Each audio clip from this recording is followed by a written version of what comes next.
suxufiyiinta ka howlgala degmada Beled Xawo ayaa kulan sagootin iyo dalxiis isugu jira u sameeyay 3 macallin oo ka socday dalada suxufiyiinta SJS kuwaasi oo muddo 3 bari ah tababar ku saabsan isbedelka cimilada warbixinada waara ee Soomaaliya ugu qabtay degmada Beled Xawo ee gobolka Gedo. ugu horeyn qaar ka mid ah suxufiyiinta degmada Beled Xawo oo hadallo kooban ka jeediyay kulanka ayaa bogaadiyay dadaalka ay dalada suxufiyiinta SJS ugu jiraan horumarinta iyo garab istaagga suxufiyiinta. halkan aan joogno waa duleedka degmada Beled Xawo gaar ahaan degmada Gaawido beeraha macallimiin oo dhaho meeshan waxa isugu imaaday wariyaashii gobolka Gedo gaar ahaan degmada Beled Xawo reedolowna waa nagu jiraan walaalaheena wadada dheer noo soo maray si ay ma aragtay seminar aan u qabsano waan u mahad celinaynaa Cadaani Hanad iyo Bulbul halkan waa dalkiini dadka u imaadeenna waa dadkiini waxaan in leenahay soo dhawaada gacmo furan maalin kasta goor kasta iyo goob kastaba waxaan nahay dad wada jira. waxaan joognaa beeraha Gaawido halkaan maanta ku dalxiisayno waxaan nala joogaa saaxiibadeen naga yimid Muqdisho oo muddo 3 bari halkaan nagula joogay oo ugu horeeyay saaxiibkii Bulbul Maxamed Ibrahim Bulbul Soon sharafka kale aad iyo saaxiibkii Cadaani iyo Hanad ku soo dhawaada magaalada oo magaaladiini farxad bayno ahayd inaan noo imaataan runtii aad baan ugu faraxsanahay waxaan rajaynayaa Ilaahay hadii yiraahdo inaanu mar kale kulmi doono waqtigaan mid ka qurux badan aan qaadan doono Ilaahay hadii yiraahdo. dhanka kale macallimiinta ka socotay dalada SJS ayaa dhankooda u mahad celiyay dhalinyarada warfidiyeenka ah ee dalxiiska iyo sagootinta u sameeyay.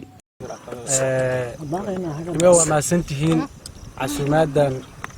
qiimaha leh aad noo sameyseen anigoo ku hadlaayo magaca saaxiibaday ururka suxufiyiinta Soomaaliyeed ee SJS waa ay kaga mahad celinaynaa casuumaadan noo sameyseen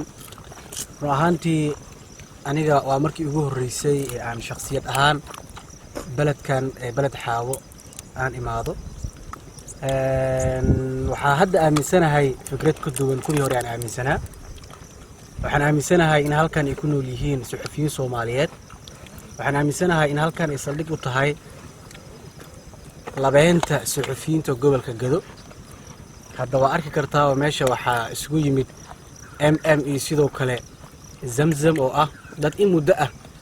15 sano 20 sano ugu dambeysay ka shaqeynayay warbaahinta sharafay ahayd in aan qayb ka ahaa suxufiyiin Soomaaliyeed oo halkan ka bixinaya tababar ku saabsan isbedelka cimilada kulay ma noqon doonto markii ugu dambeysay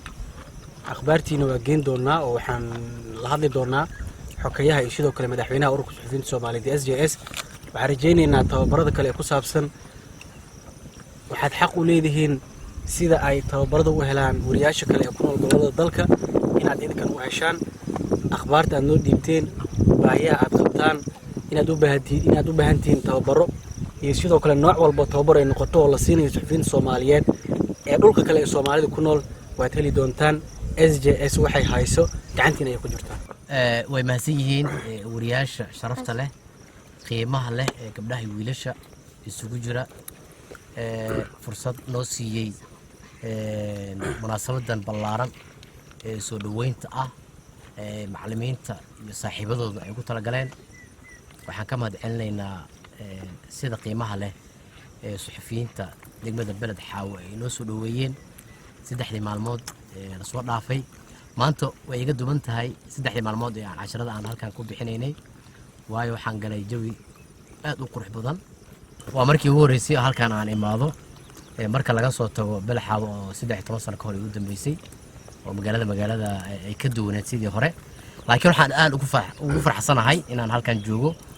oo dalagii ka soo go'ay degmada Beled Xawo aan qayb ka mid ah lagu casuumo anigii saaxiibadeyda mahad gaar ah ayaan u celinayaa dhammaan saaxiibada halkan lagu soo dhaweeyay anigoo kala qaadin wiilasha iyo gabdhaha intuba